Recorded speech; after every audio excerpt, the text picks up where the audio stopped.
Salam, hörmətli abituriyentlər. Bu videoda mən sizlər üçün 2023-cü il biologiya din test toplusundan energetik və plastik mübadilə bölməsindən 175-ci sualdan 186-cı sualın 186-ya qədər olan test tapşırıqlarının izahını vermək istəyirəm. 175-dən başlayırıq. Canlının məlumat rentesindəki bütün kod tripletləri adenin nukleotidi ilə başlasaydı, onda bu məlumat rentesində maksimum neçə növ kod tripleti ola bilərdi? Biz bilirik ki, 4 növ nukleotid var ki, bunlar 3-3 birləşir. Yəni 4 üstü 3 bərabərdə 64 olur. Demək, nukleotidlər adenin, urasil, sitozin, guanin olmaqla 4 cür olur. Bunun üçün də 64'ü bölürəm 4'ə olur 16. Demək, 16 triplet adeninlə başlayır və 16'sı da amin turşusunu kodlaşdıra bilir.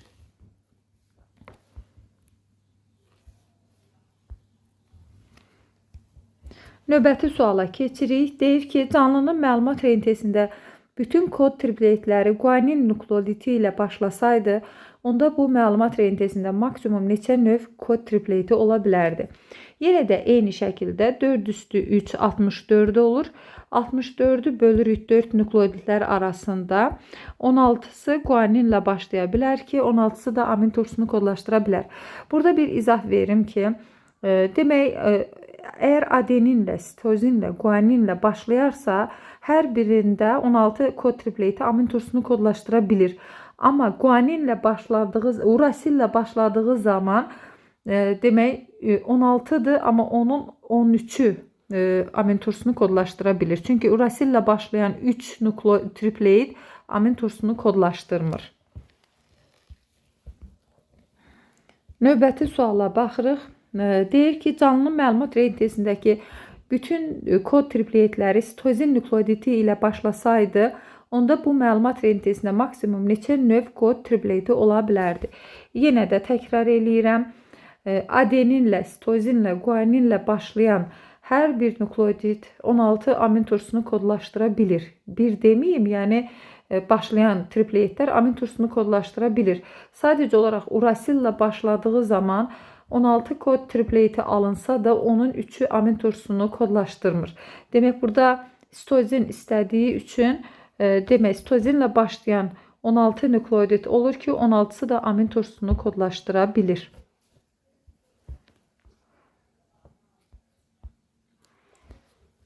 Keçirik 178-ci suala. Sualda deyilir ki, məlumat rentesi 400 nukleotiddən təşkil olunmuşdur.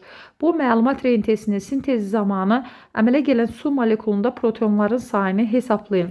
Bilirik ki, ayrılan suyun miqdarı nukleotidlərin sayından bir vahid az olur. Yəni, ümumi nukleotidlərdən biri çıxıram, 399 mol su ayrılır ki, bu 399 mol su da hər birində 10 proton olduğu üçün aldığım rəqəmi 10'a vururam, protonların sayını tapıram.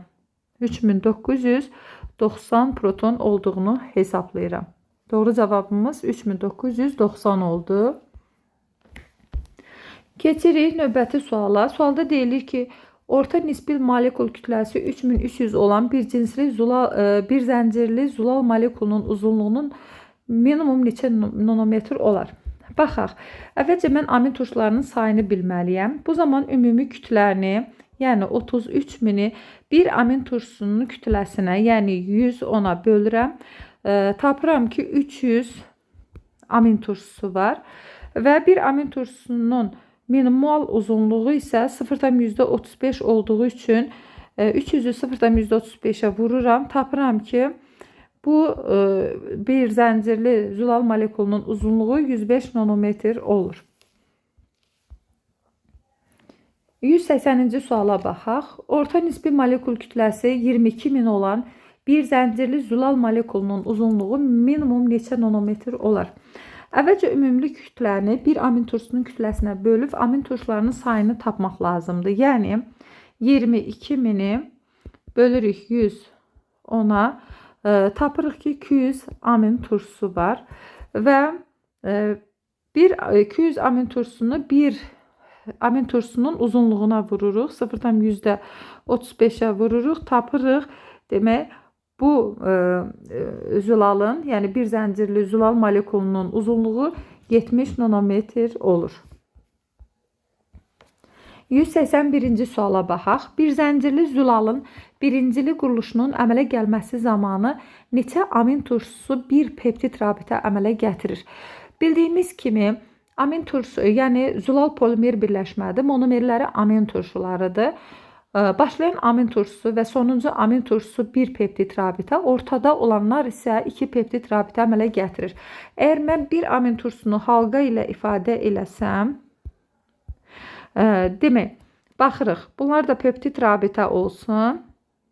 Diqqət eləsək görərik ki, birinci və sonuncu amin turşusu sadəcə olaraq hərəsi bir peptid rabitə əmələ gətirdiyi halda, ortada yerləşənlər isə iki peptid rabitə əmələ gətirir.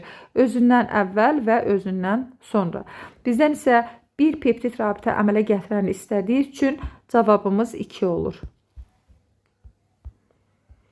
182-ci suala baxırıq. 182-ci sualda deyilir ki, 124 amin turşusundan ibarət zülal zəncirinin birincili quruluşunun əmələ gəlməsi zamanı neçə amin turşusu 2 peptid rabitə əmələ gətirə bilər? Əgər 124 amin turşusu varsa, onda başlayan və sonda gələn, yəni 2 amin turşusu sadəcə olaraq bir peptid rabitə əmələ gətirdiyi halda yerdə qalanlar 2 peptid rabitə əmələ gətirə bilir.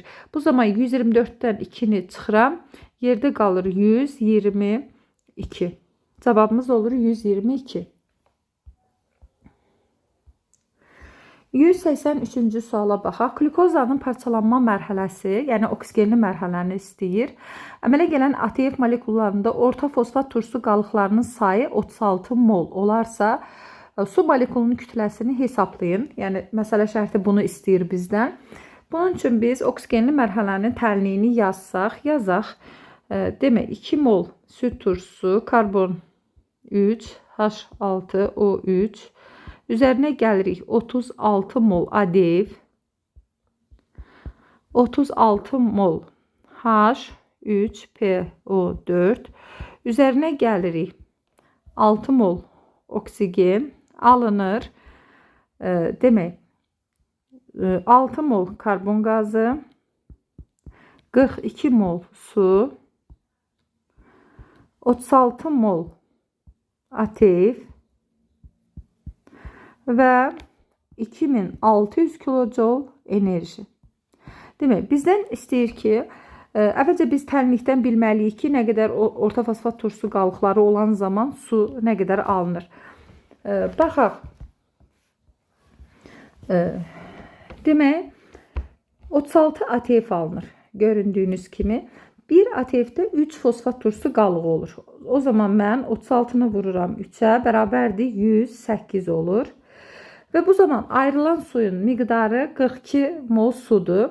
1 mol suyun kütləsi 18-ə bərabərdir. Bu olur 756. Onda tənasüb qururuq. Əgər 108 orta fosfat turşusu qalığı olduğu zaman 756 qram su əmələ gəlirsə, 36 mol orta fosfat turşusu qalığı olduğu zaman isə X olur. X da bərabərdir 36 vuraq 756 bölək 108. O da olur 252. 252. Demək cavabımız olur 252. Keçirik 184-cü suala. Sualda deyilir ki, energetik mübadilənin oksigenli mərhələsi zamanı 3168 qram karbon qazı əmələ gəlmişdir. Bu zaman neçə kilojoule enerji istilik şəklində ayrılar? Bildiyimiz kimi, energetik mübadilənin oksigenli mərhələsində 6 mol karbon qazı əmələ gəlir ki, 6 mol karbon qazının kütləsi 6 vuraq 44 olur 264. Və bu zaman 1160 kilojoule istilik enerji şəklində ayrılır. Bu zaman tənasüb qururuq. Əgər 264 qram karbon qazı əmələ gəldiyi zaman 1160 kilojoule istilik ayrılırdısa, 3168 qram karbon qazı əmələ gəldikdə də X olur. X da bərabərdir 3168 vuraq 1160 60 bölək 264 bərabərdir. Olur 13.920. Doğru cevabımız 13.920'dir. İndi isə keçirik 185-ci suala. Sualda deyilir ki, energetik mübadilənin oksigenli mərhələsində 3168 qram karbon qazı əmələ gəlmişdirsə, bu zaman neçə qram süd turşusu parçalanmışdır? Məsələnin izahını aydın vermək üçün əvvəlcə mən tənliyimizi yazıram. Yəni oksigenli mərhələnin tənliyini yazıram. 2 mol süd turşusu, karbon 3, H6, O3, üstə gəlirik 36 mol ADF, üstə gələ 36 mol H3PO4, üstə gələ 6 mol oksigen alınır. Demək 6 mol karbon qazı, 42 mol su, 36 mol ATF əmələ gəlir. Baxaq. Demək.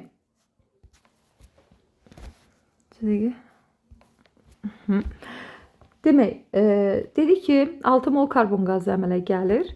1 mol karbon qazının kütləsi 44'dür. 44'ü vururuq 6'ya, olur 264 qram karbon qazı. Bu zaman 2 mol süd turşusu sərf olunur ki, süd turşusunun 1 molunun kütləsi 90, 2 molunun kütləsi 180 qrama bərabər olur. Bu zaman mən tənasüb qururam. 264 mol karbon qazı əmələ gəldiyi zaman 180 qram süd turşusu parçalanmışdırsa, 3168 qram karbon qazı əmələ gəldiyi zaman isə x olur. X da bərabərdir 3168 vuraq 180 bölək 264.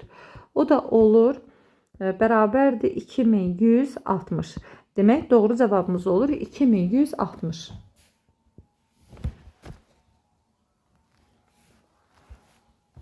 Növbəti suala keçirik. Sualda deyilir ki, hüceyrədə glikozanın tam parçalanmasından 114 mol ATF sintez olunmuşdur.